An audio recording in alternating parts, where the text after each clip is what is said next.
My guest today is Francesco, my ex-student, member of the Italian military, who is currently deployed in Kuala Lumpur, Malaysia. Hi, Francesco. Great to have you here. Hi, Magda. Thanks for having me. All right. How is life in Malaysia? So, Malaysia is a very good country. Always is summer. Every day we have almost 31 degrees. We don't have winter clothes, and we can go every day to the swimming pool, and every weekend to the beach. So Malaysia is a very good country with humble people, honest people, available people. They help you in any case you ask your help. And so I'm really happy to live in Malaysia. Hey, sounds like you're living a dream. Many people would like to live, but I guess it wasn't so smooth and easy from the very start. Did you experience some culture shock when you moved there? Something that surprised you a lot? So at the beginning, when you move in another country so far from your original country, it's always a shock. Because in my case, I brought here my family and my kids, 16 my daughter and 13 my son. And so Kuala Lumpur is the New York of the southeast of Asia, and full of skyscraper and mall. So the culture is completely different, and at the beginning was a little bit shocking, but then day by day and step by step, we now are getting used to live here perfectly, and we are perfectly settled down here. But it was like a positive culture shock, right? That it was even better than you expected. Oh yes, of course, of course. Oh yes, because people right now know Malaysia as in Italy there was a TV series called Sandokan, completely started here in Malaysia, and people think that Malaysia is old country, and but so it's completely different. So new city and rich. Yes, it was a positive shock. Okay, and how did you end up living there? Can you tell us a little bit of your story? Oh, so as you told, I'm Italian military and of the Italian army, and so I studied a lot. I struggled a lot to reach this target to go abroad, to give to my kids the opportunity to study in an international environment, in an international school, learning first and foremost English, and then other languages like Spanish, Mandarin, Chinese Mandarin, and probably Bahasa Malayu. And so I studied a lot, and then when I reached my target to pass the exam, the JFLT exam, I asked to my administration to deploy me here in Kuala Lumpur.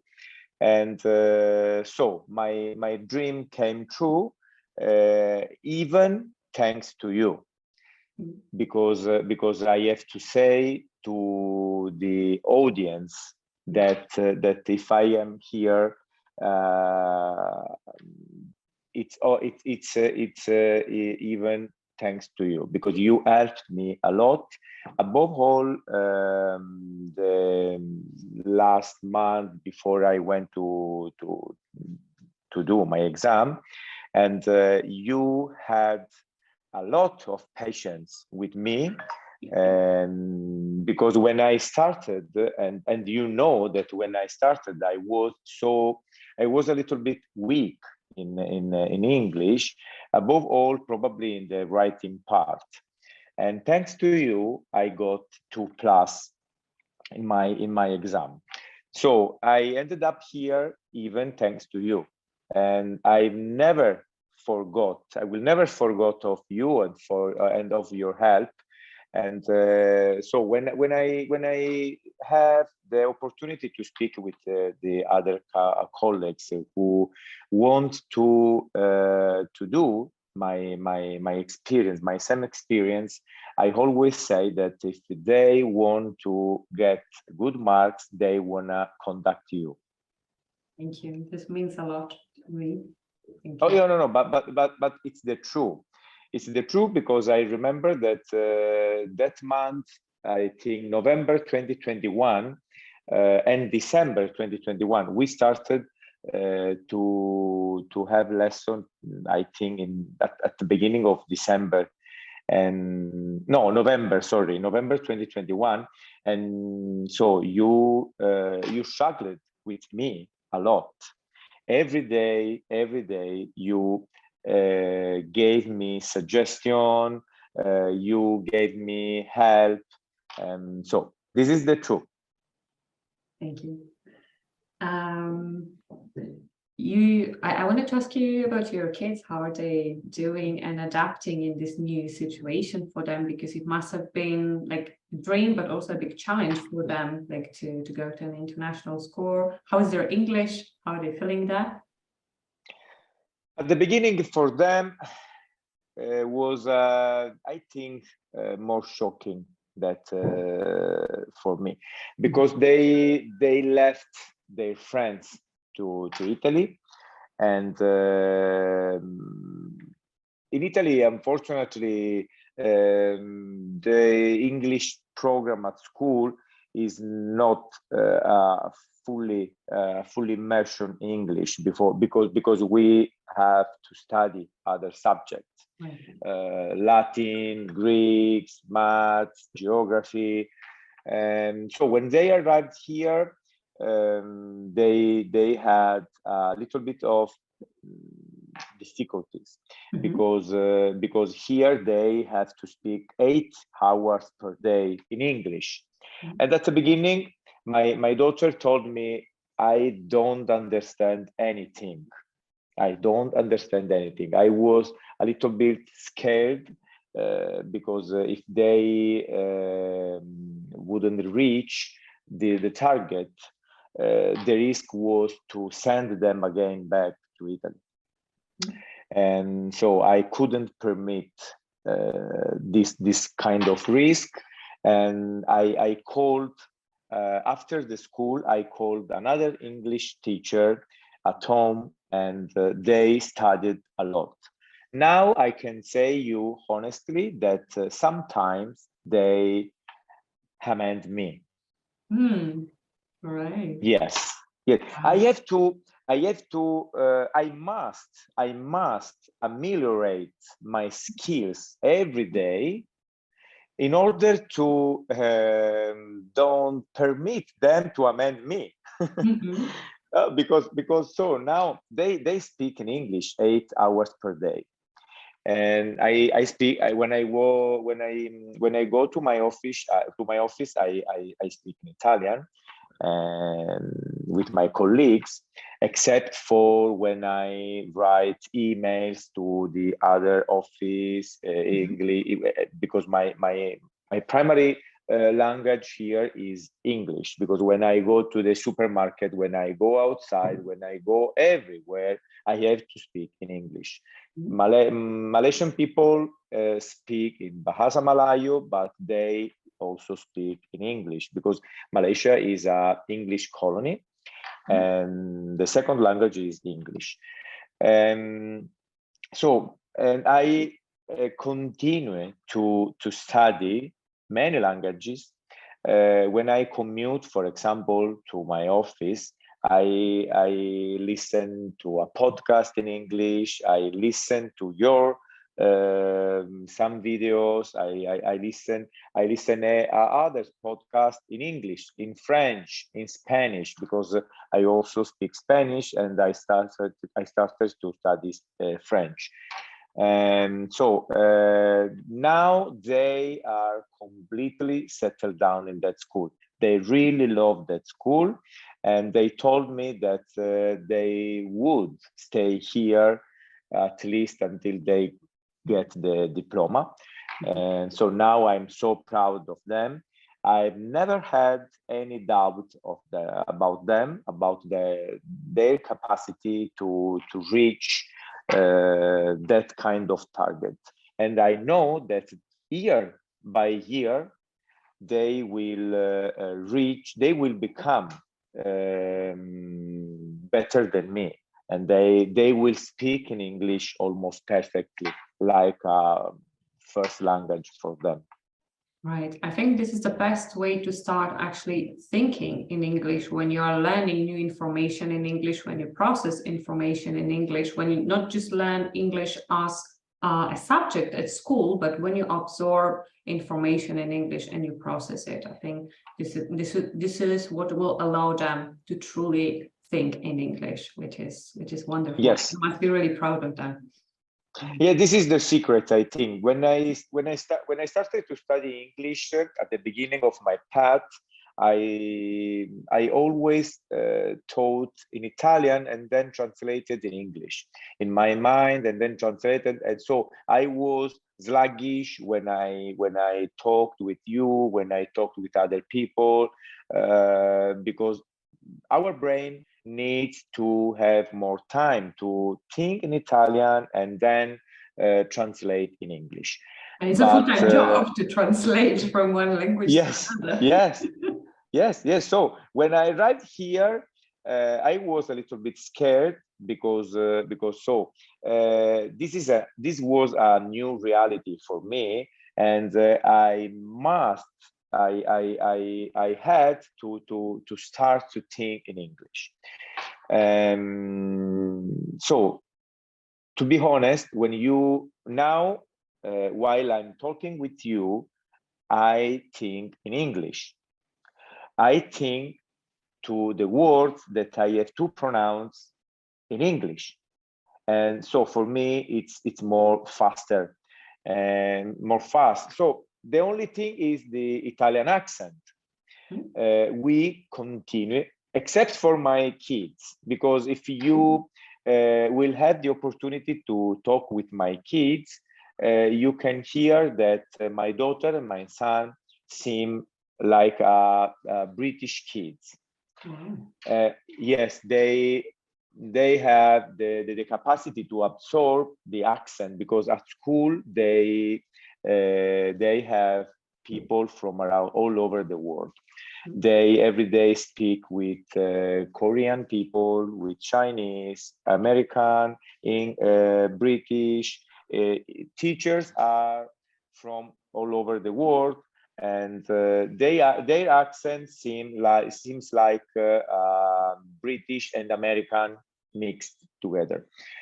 My accent is different, and sometimes when I speak with people, I try to change my accent, but I think that I must be proud of my Italian accent. That's something I wanted to say. Like, if you have an accent, it means that you speak a foreign language. So that's something to be proud of, because a lot of people cannot tell that they speak a foreign language, they work in a foreign language. So I think it's something to be proud of. That's also the reason why I don't allow my students to apologize for their English, because I think we shouldn't apologize for something that we put so much effort in, hours of studying, and we should be proud of it. And even if we have an accent, it doesn't mean anything less of us. Yes, absolutely. Because the most important thing when a person starts to study a new language is to try to communicate with other people. English is the lingua franca, and is the business language. So the vast majority of country uses English to work in the business environment. And so it's the only way you have to communicate with other people. Yeah. It's not important change your accent. The most important thing is try to communicate. Absolutely. Here in Kuala Lumpur, here in Kuala Lumpur, every day I have the opportunity to speak with Indian people, because Malaysia is the population is from Indian, Malaysian, and China. So I have the opportunity to speak with Chinese, Indian, and Malay, and then with other people from all over the world. Because Kuala Lumpur is a melting pot society. And the most important thing is to communicate. Absolutely. So I guess you have improved a lot your listening skills, being exposed to different accents, right? So it also creates like this language sensitivity, right? That you're able to understand so many different accents, native and non-native as well, because most of the people who speak English are non-native speakers, right? So we need to be able to communicate in both, not only with people who speak with pure English accent, right? Whatever we Yes. this. Yes, of course. Okay. So I want to talk a little bit about the JFLT exam, if you don't mind. How much time did you prepare for the JFLT exam? I started to study English in 2000 and at the beginning of 2019. I was almost 40 years. My new life started in that time, and I convinced myself that there was the moment to start to do something different. And so I started to study, and then after 1 year I applied for the JFLT exam. At that moment I continued to study. Then there was the pandemic situation, in some cases helped me, because as you can imagine, all were blocked. And so even the JFLT exam was stopped, because the pandemic situation. And so I continued to study until the end of 2021. On December, yes, 2021, I went to have my exam. So, and I studied for almost 2 years, almost 3 years. And as I told before, the last month, in November 2021, I bumped into your website, and I felt so depressed, and you were for me my last occasion, my last opportunity to improve the military part, because I could speak in English, but I had not many vocabulary, many military vocabulary, and so you helped me in that part, because it's an important part and an important skill that you must have when you go to make your exam, JFLT exam.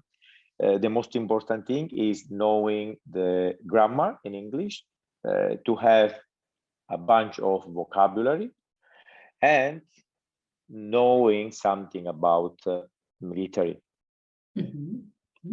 Yeah. And do you use any of the skills that you developed in your JFLT preparation now in your daily work?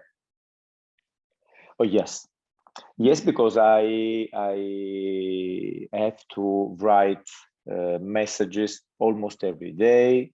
I have to call other offices, military offices, almost every day. And I have to use that skills to live better here and to make a good job here. Now you're living that role plays from the exam in the real life, right? Like in the interactions with people, like in the shop, in the street, right? Yes. So I can say that JFLT exam is the real life. So they give you an example of the real life. And it's true, because when you go to the supermarket, when you go to the airport here in Kuala Lumpur or in Bangkok, or whenever you want outside your original country, you have to speak in English. You have to use that vocabulary. Right. And if you could change one thing about the JFLT exam, what would it be?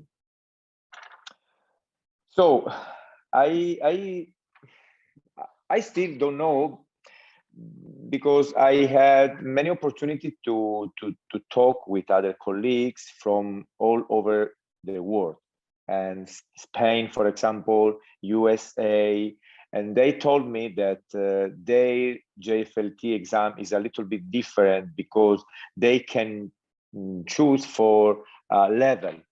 They apply for a level. They, for instance, they apply for level 2. Yes. And they are when they go to make the exam, they meet task for level 2. In Italy is a little bit different, because you can get a level 2, a level 3, a level 4, and you are surrounded by different tasks, starting from level 1 until level 4. For example, when you have the listening part, they start with level 1, but so you don't have many time to make your ear get used to hear a sound, that sound. So they suddenly they start to give you the first sentence, and you have to be ready to give an answer, because if you make 15 mistakes, for example, or 10 mistakes in the first 15 question, you can go out. Right. You missed. Evaluated might not be so fair, right? Like, because you might have like way higher level, and then just like one wrong answer can define you as like 0 plus, right? Like, whereas you yes, way more. Yes, but about putting some change in the JFLT exam, I don't know, because so I had the opportunity to get a level 2, and for example, if I had put another 2 questions right, for example, I could have got, for example, a level 3. Just for 2 or 3 questions, I missed the opportunity to get level 3. So it's a good exam, very challenging, and I suggest to the people who wanna make this exam to go there prepared. Not only to try, not only to hope in the luck, because if you are not prepared, the luck cannot help you. Right. Do you think that one can prepare for this exam on their own, or the teacher's help is needed? What are your thoughts on it?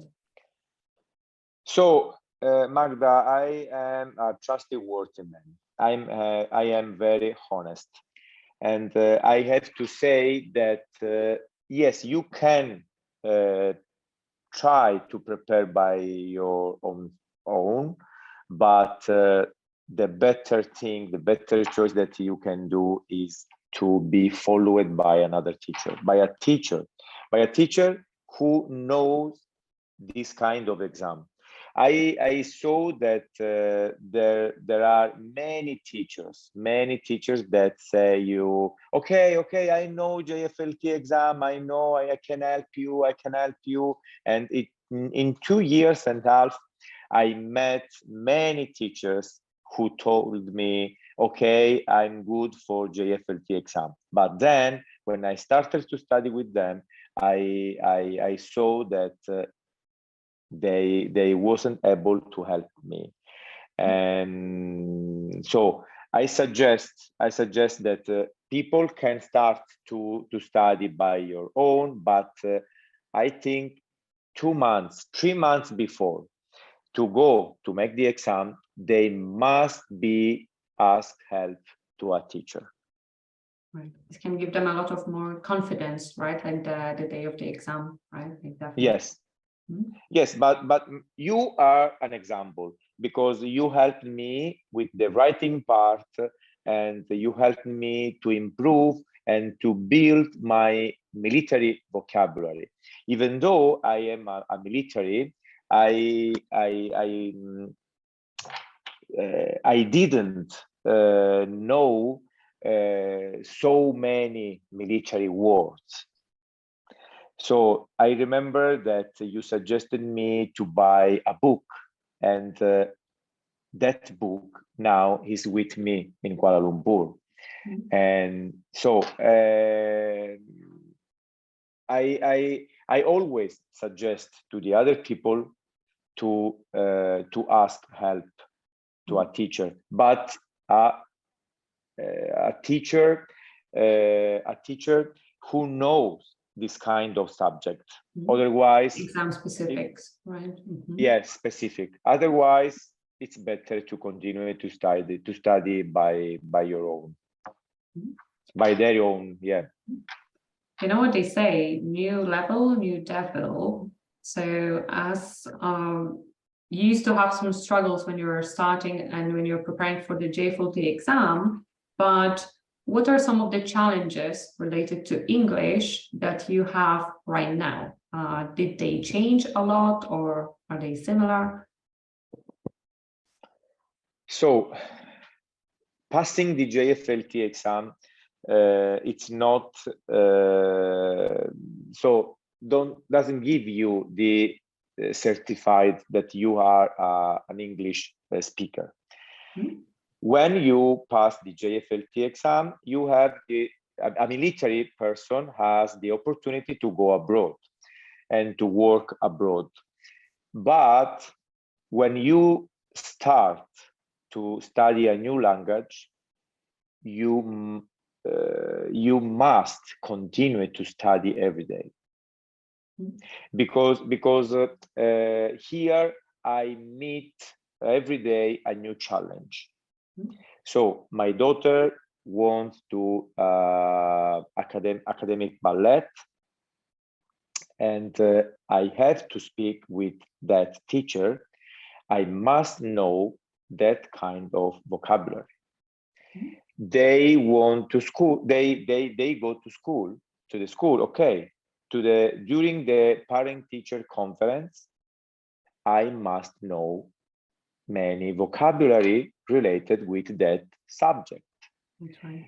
When I go to the supermarket, they have a different way to say you, for example, do you want a plastic bag? Okay, they have many other words to say that phrases to you. And every day it's a challenge. Every day you have to study, every day. Otherwise, you forget the language. I have a new behavior here. In Italy, I hadn't.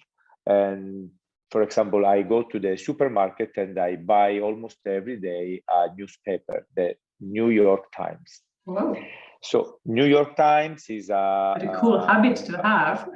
Oh yes. So the New York Times as symbol, no, not symbol, but now for me is it's perfect understandable. If I don't understand some words, I underline the words. I report that word. I write that word in a book, and then I try to collocate that word in a phrase, and then I try to use a new method with my memory. I try to collocate that word in one point of my house, for example, in the fridge. You're a very visual learner. Yes. So for example, this morning I read a word, stowaways. No? Okay, I've never heard stowaways before. And I put on my mind stowaways in the fridge nearby the eggs. Now I know that stowaways means hidden passengers in a boat or in a flight, for example. And I continue to struggle, and I will continue every day, because I never can lose what I do, what I did. I'm not a perfect English speaker, but I think that now it's better than 2 years ago, and in the future it will be better, because day by day, when you study, is practice makes perfect, and you can have the opportunity to improve day by day. And if I can suggest something to the audience, is never stop, never give up.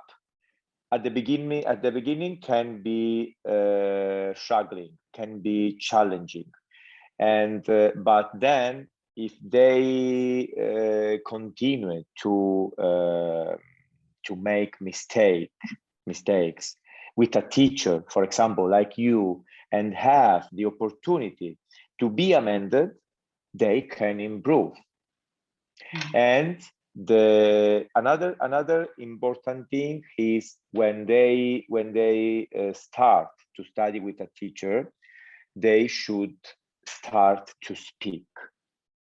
Even though the pronunciation is bad, even though the accent is strong, their own accent is strong, so never mind. They have to start to speak. When I started to study Bahasa Malayu with my teacher, after 2 days, I started to speak in Bahasa Malayu. I didn't know what I said. I didn't know. But the teacher told me, you are the first person which I meet that after 2 days try to speak in Bahasa Malayu. Do you think the reason is that it's like another language that you're learning, so you don't have any more like this idea that the language, like in order to speak the language, you need to feel like that it's perfect, or like that you just have no shame, just like I would just speak, you know, like, and you're proud that you're actually able to say something. Yes, Magda, but I have 2 kids. When they were so child baby, they started to speak in Italian, and my wife and me and I amended them. They went to the school at 6 years and a half, and they already spoken in Italian in Italian without going to the school. Only listening, me and my wife. When a person starts to learn a new language, has to try to become a child. That's a great advice. Acquiring Yes, language, right? yes, Mhm. yes. Your mind must become a sponge. Mhm. Right. I think we also Yeah. need to be honest about our expectations, right? Like we cannot have like high expectations of ourselves, like this perfectionism that sometimes hits people, you know, that they have those high expectations. When you start the language, we need to embrace that at the beginning, we are going to, sorry to say that, suck a little bit, right? Like we're not going to be that great at the beginning, and that's okay. That's natural. That's a natural stage, and we have to embrace that and accept it. But some people really struggle with accepting this imperfection, right? And they Yes. wait until they think that their language is perfect, until they open their mouth, and that's a big mistake. Absolutely, of course. So where I remember that when I started to study English, I tried to be completely surrounded by English environment. I turned off the radio inside my car, and I only put my earphones with podcast. I tried to fill my time with something in English, podcast, or newspaper, even on Facebook. Even though I think that to stay on Facebook, but this is only my opinion, it's a way to waste your time. But if you pass your time on Facebook with an English teacher, for example, an English history, something in English or in the language which you have to that you have to study, it's a way to fill your time. Yeah, you can learn. And so when you watch the TV, you can start to listen the TV series, for example, in English with English subtitles. The first day you probably don't understand anything, but after 1 month you will be able to understand 80% of that series. It's all about perseverance and consistency, right? Like the same as we do a sport or a lot of different skills, right, that we develop. Perseverance and consistency is the key of your path. It's the key. I agree more. Absolutely. Yeah. 100%. And what are plans for the future? Just to wrap it up for today, what are you planning for the future? For the future, so you, I don't know if you now have a big picture of me, but I am very stubborn, very stubborn. I have like, I don't know. Stubborn people get far in life. Yeah. Yes, yes. So as I told you, I study English every day, but I also study Spanish and French. I want to get JFLT, Spanish JFLT and French JFLT, and continue to go abroad in another part of the world. I hope Spanish. I hope Madrid. But oh yes, I hope we might be Madrid. Neighbors in the future. Oh yes, probably yes. So I plan to come back to Italy in 3 years, and then go abroad again. Great. Last question. Yeah. What do you miss the most about Italy? This is a very interesting question. The blue sky. So first and foremost, my family and my family-in-law, and then the blue sky of my town, and something about food, and stop. Yeah. These 3 things. Okay. Yeah, something about food, because I'm lucky, because my wife is a very good cooker, and she prepares cakes, she prepares pizza, she prepares everything here. And yes, but the most important thing that I missed from Italy is my family and something food and my friends. Yes, some friends. Mostly the people, right? Like that, if you could The people, yes. bring the people, that will be. Yes. Yeah. But so luckily we have WhatsApp, Zoom, or the technology which can help us to keep in touch every day. Yeah. Francesco, thank you so much for this chat. It was a great pleasure to talk to you, to hear from you, and that even after a long time since we have worked together, you still keep in touch, and yeah, that's one of the most wonderful things for me, like that students stay around, they don't disappear, but we still keep in touch, and who knows, like maybe we'll meet face to face one day, because the thing, everything is leading to that, and yeah, and we'll celebrate your success, and we'll talk about traveling around the globe and living in different parts of the world, which would be fantastic. Thank you so much. Thanks for having me, and thanks for giving me the opportunity to be a witness of your work, and of the passion you put in your work. Thank you. In your job. Yes.